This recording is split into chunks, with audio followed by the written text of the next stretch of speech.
Hello, everyone. This is Bonnie Crater. I'm the CEO of Full Circle CRM, and I'm here with Matt Heinz. And we are doing a program today, making the business case for marketing metrics.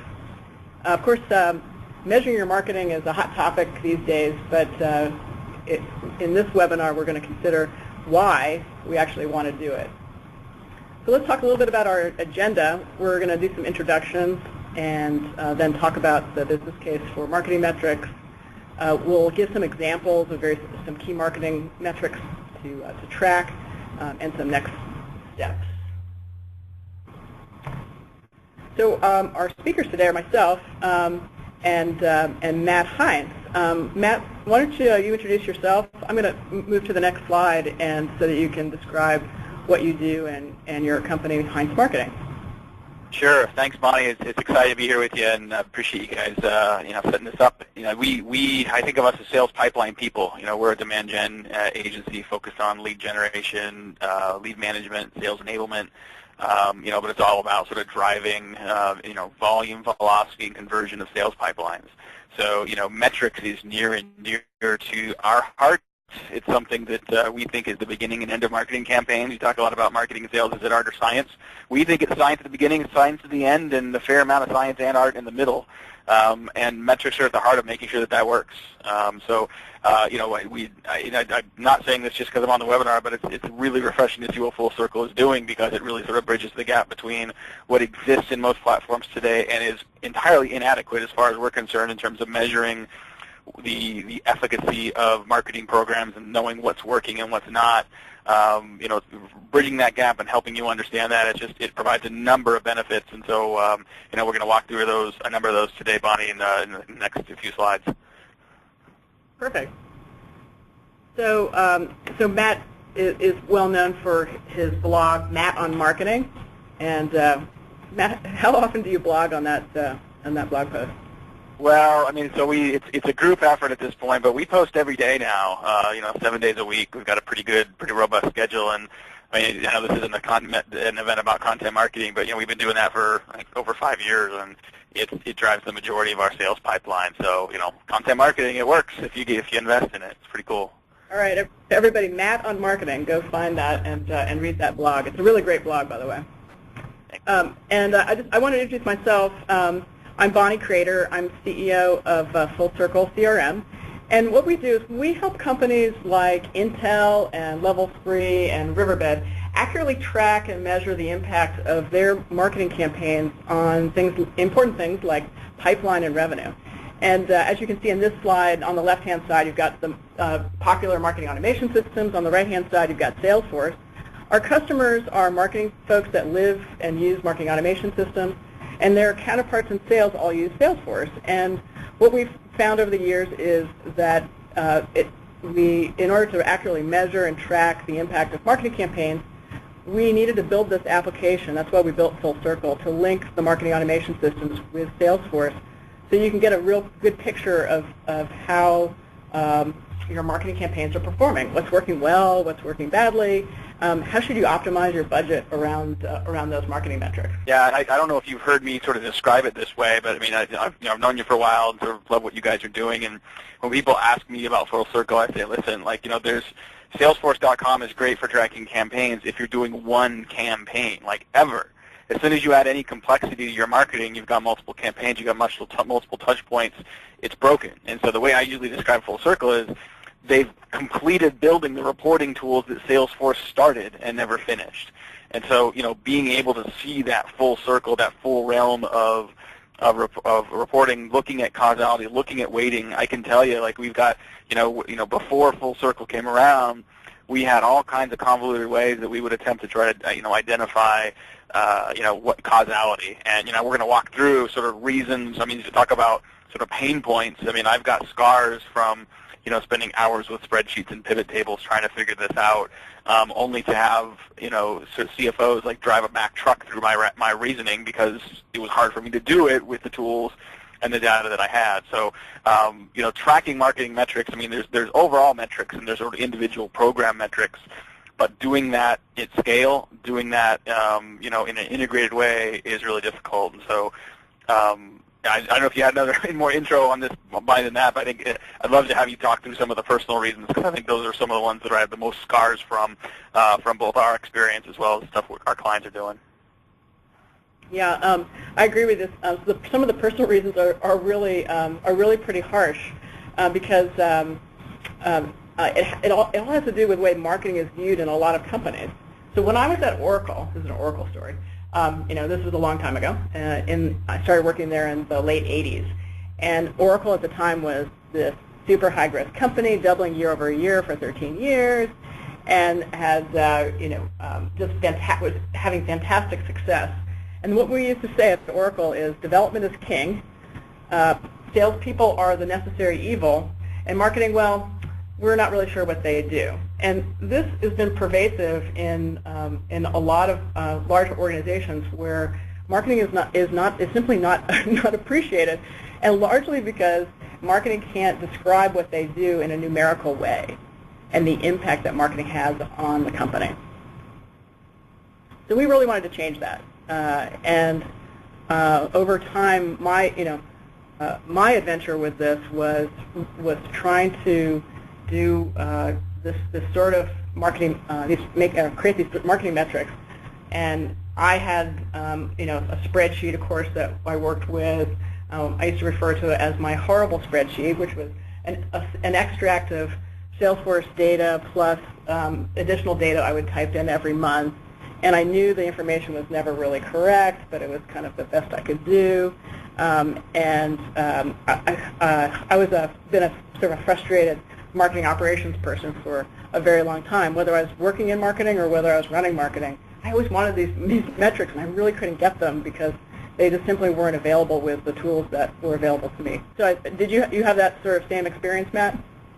Yeah, for sure. I mean, I think anything worth doing is hard, right? And I think I have no problem with that, but it just seemed like this was, you're banging your head against the wall on a regular basis. You're not able to sort of tell the story you want to tell. And I think it becomes a little bit of a credibility issue outside of marketing. There's an expectation that all this data we now have available to us is sortable and usable.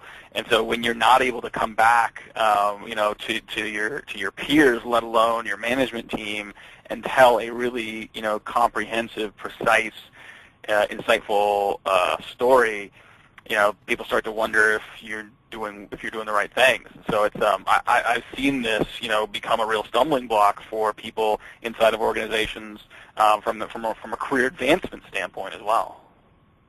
Absolutely, and you can see this photograph of this woman with the pencil in between her teeth. That's, if you've worked a horrible spreadsheet, that's how you feel for sure. So this is a typical dashboard that you would get using Full Circle, and it includes everything from, on the left-hand side, ROI percentages, the concept of how much revenue is influenced by different campaigns.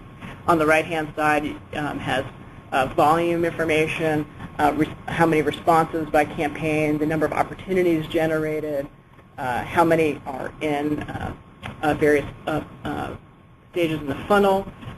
All this information that I could never get before. So exciting when I look at this. I'm just really excited to be able to see this information. And there's no horrible spreadsheet. The information is generated on the fly based on all the data that's inside Salesforce. Cool. Yeah, and I think this is just it's just critical, right? I mean, being able to have the right kind of the data to be able to see see cleanly what's working and what's not. And let's get to some of the strategic reasons for that as well. In addition to just making your life easier, being able to go back to sales and tell them, what's working and what's not, understanding the weighting and impact of the campaigns they're doing versus what you're doing. It's planning as well as post-morteming. Yes, that is a word. I'm making it up.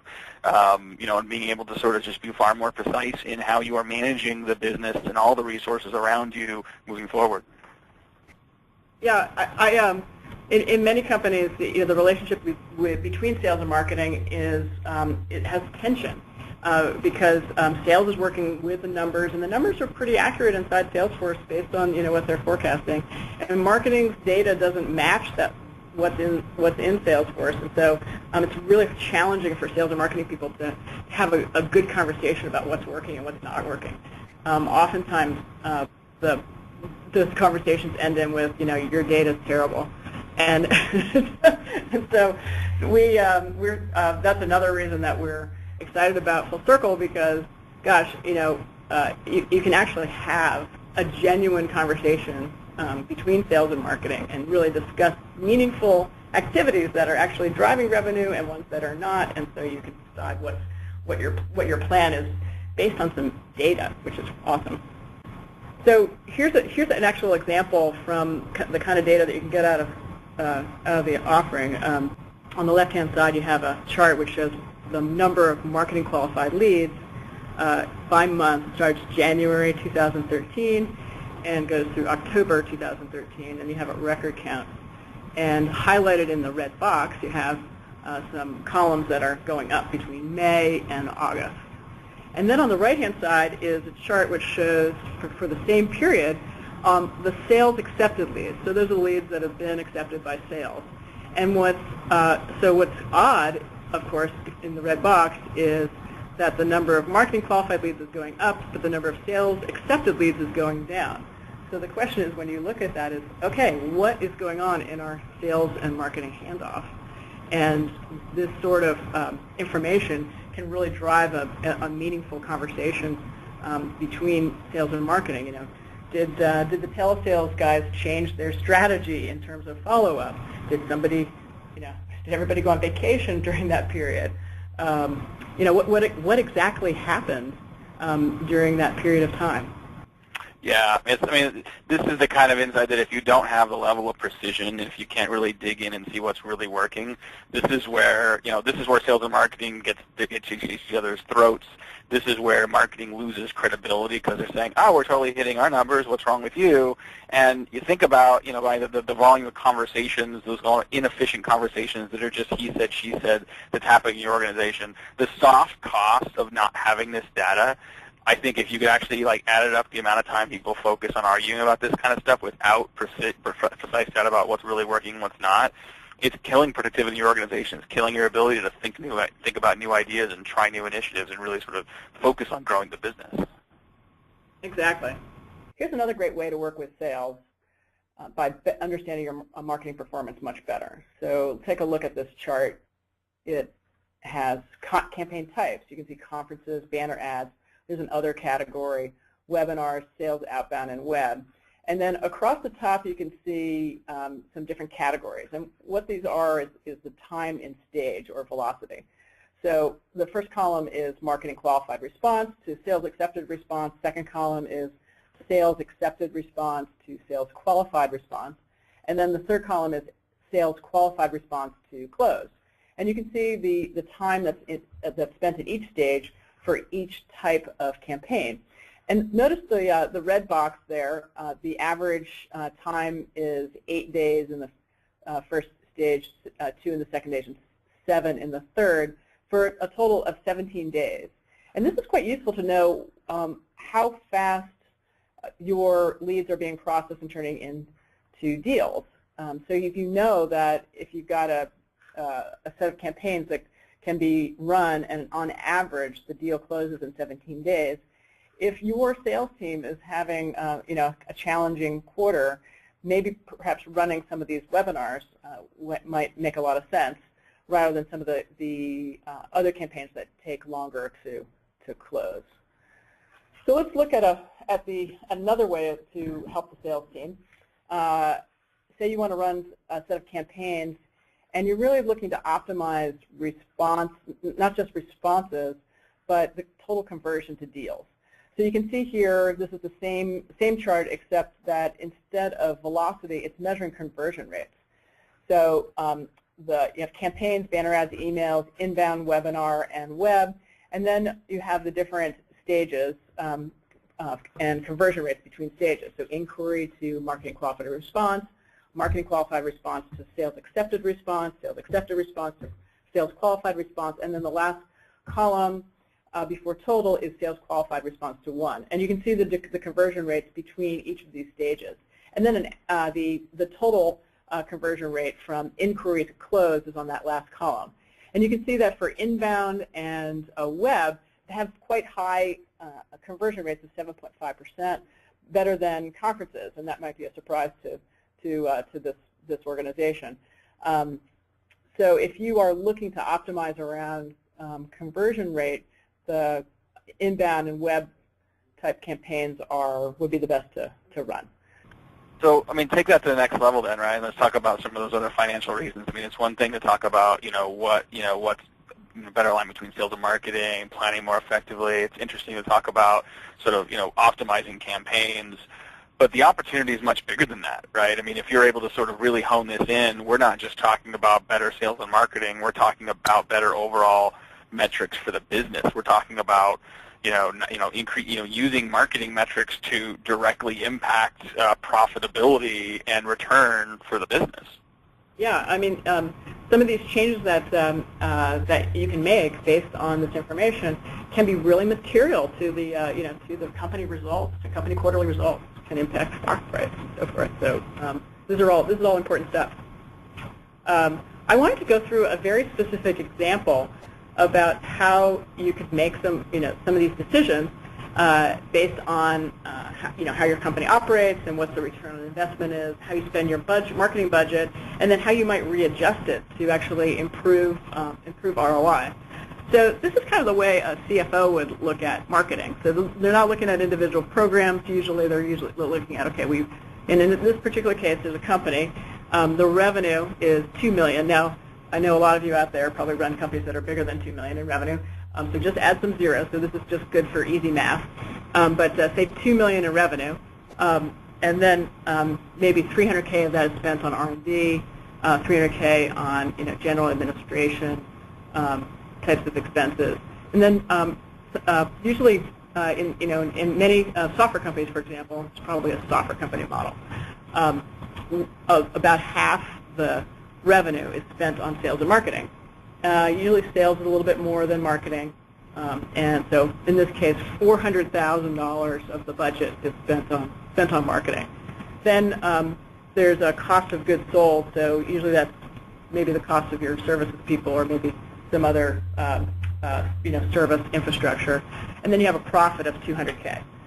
So let's take a look at that $400K in marketing, and then let's look at the overall. So if you calculate it, say, okay, we generated $2 million on $400K, that means that there was a 5x revenue return. So return on investment is 5. So if you take that $400K, let's say 100K is spent on events, 100K is spent on webinars, 150 on emails, and 50K on web ads. So if you look at that particular budget and dive deeper with, when you have the right marketing metrics, you can figure out, okay, what the return on investment is for each type of campaign. So in the case of events, 100K is spent, and 1.2 million was influenced by events. In the case of a webinar, 100K was spent and 800K was influenced. So that ROI is 8. And then on emails, it didn't do so well. So no deals were influenced, and web ads, no deals were influenced. So say you have some scenario like this. It seems like it would make a lot of sense to take that money we're spending on emails and web ads, which were not returning anything, and put it into webinars and events. And so that's what the right-hand side of the slide does. It's a reallocation of the marketing budget. So instead of spending 100K on events, let's see what happens when you spend 250K. And instead of spending 100K on webinars, let's spend 150K. And let's just let's do an experiment. Let's just not do any emails and web ads. What would be the projected dollars? And in this case, because the ROI is so high for webinars and events at this particular company, the ROI grows from a 5x ROI to a 10.5x ROI. So this is really meaningful because you're instead of generating $2 million in revenue, you can see that on the total line there that you're generating the company's generating $4.2 million, which is more than double. So that's really cool. I mean, hopefully, if you're looking at this, you can easily see the difference between the reporting that you have already in your marketing automation or have in your CRM and this level of reporting that just goes to a whole nother level. And so that weighting, understanding sort of your ROI and the growth of that, we're talking about making that marketing spend more efficient. And again, for those math marketers that get really excited about what they're doing and measuring what they're doing, I think we've seen people say, oh, math marketers, I'm focused on results, and yet they're reporting on clicks, they're reporting on open rates, they're reporting on very superficial metrics. And so to be able to see now, not only sort of the efficacy of one campaign over another, but to see the ROI and profitability of those campaigns. You mentioned it already. I mean, this allows a marketer to have a very business conversation. This helps marketing get a direct place at the seat of the management team because you're thinking and acting like a business leader, not just a marketing director. Yeah. So what do you think? Do you think that when everyone is enabled to actually do this kind of measurement, do you think that folks will really care about clicks and opens and stuff like that? Well, I think they are still important because I think, for early stage campaigns, you're looking for early stage indicators. There's still levels of activity that are worth scoring. But I think in the absence of meaningful data, I think marketers are just glomming onto whatever they have just to demonstrate that they're measuring something. That may feel good, but talk to any CEO, talk to any CFO, talk to any business, line of business manager, and they say, no one believes that those actually are meaningful metrics at the end of the day. So, talk about bridging the gap. Not only bridging the gap between sales and marketing and programs and what's working, but to be able to talk about the real metrics, what we really care about. Now, of course, you're going to go back and you're going to take this data and you're going to figure out what's working and what's not, and you're going to make changes to the tactical stuff that is getting fielded in front of your customers and prospects. But unless you've got this level of data, it's really hard to know where you should go and put the focus of your next time. Yeah, I find this whole thing very exciting because it really creates a lot of power and authority over. Oh, okay, I'm no longer just guessing what's happening in my marketing organization. I can really make meaningful changes that if the theory works, right? If indeed events still drive a 12x ROI, geez, I really know what I'm going to do. So this is actually a customer of ours that, it's a high growth, high tech company, and this is a sales and marketing story, which is, I think it's pretty common. At least I had this experience many times, and this is where the sales VP comes to you and says, that conference that we did last year was totally awesome. We think we should do that one and many more just like it. And to be honest, as a practical matter, of course, you've already allocated your marketing budget, and you kind of don't really want to, juggle everything. But you're thinking, okay, well, actually, what I'm operating on is I have this sort of gut feeling that nothing actually happened with those leads, and in addition, I actually don't have any any data that actually shows that the leads actually turned to any deals because you'd have no visibility into campaign performance. And I don't know, have you seen this movie before? Oh man, you know what? You talk about those scars. Have definitely seen this movie many times, and we continue to see this movie. You guys have been around for a while, and you're doing a great job of generating some momentum in the market. But there's lots more companies that need you, and I love your next two slides because it talks about sort of the before and after. What the VP of marketing could see was very basic stuff. This VP of marketing could see the trade show results, and a chart similar to this. And it basically shows the number of leads that are generated by month from trade shows.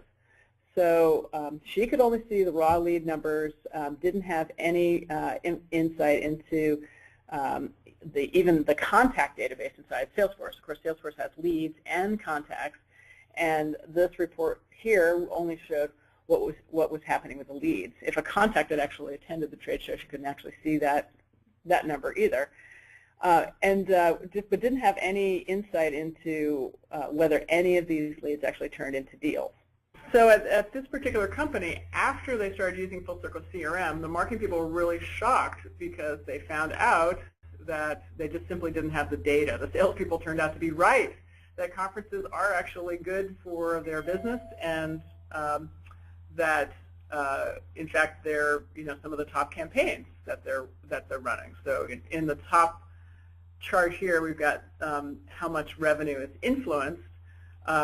And this is revenue that's influenced. So this you see $3 million for Conference 1 and $2.5 million for Conference 2, which are meaningful for this particular company. And then at the bottom, you see how much pipeline is influenced. And you see that Conference 1 or Conference 2 are the top 2 campaigns that marketing is running. So this was a big surprise for this particular company, and it really changed their marketing strategy based on the data, and also created a really nice working relationship with sales, because they're both working from the same data. Sales was seeing the same data that the marketing team was. It's all in Salesforce, so everybody was singing from the same hymnal, so to speak.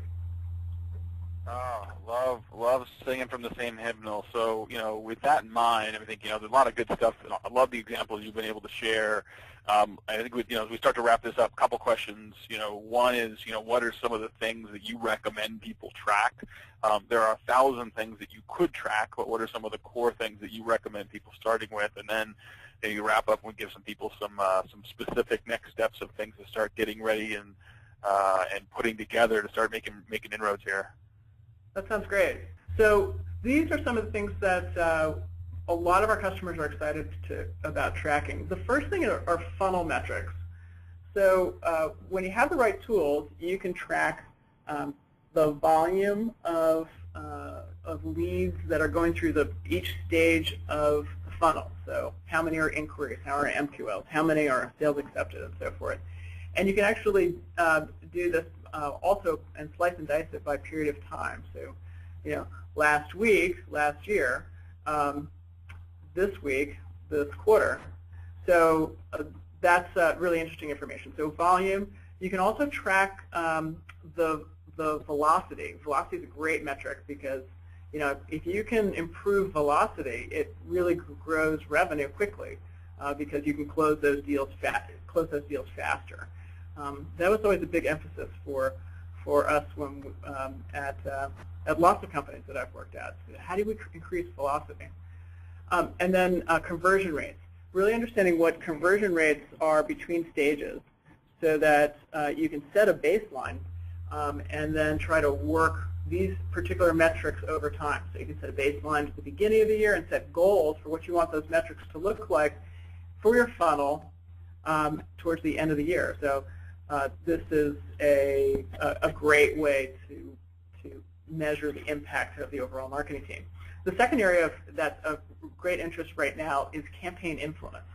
And this is the concept of how much revenue and pipeline does the marketing team influence for the company. Of course, you can't say that marketing generated the revenue because there is that sales team over there that's actually doing some work.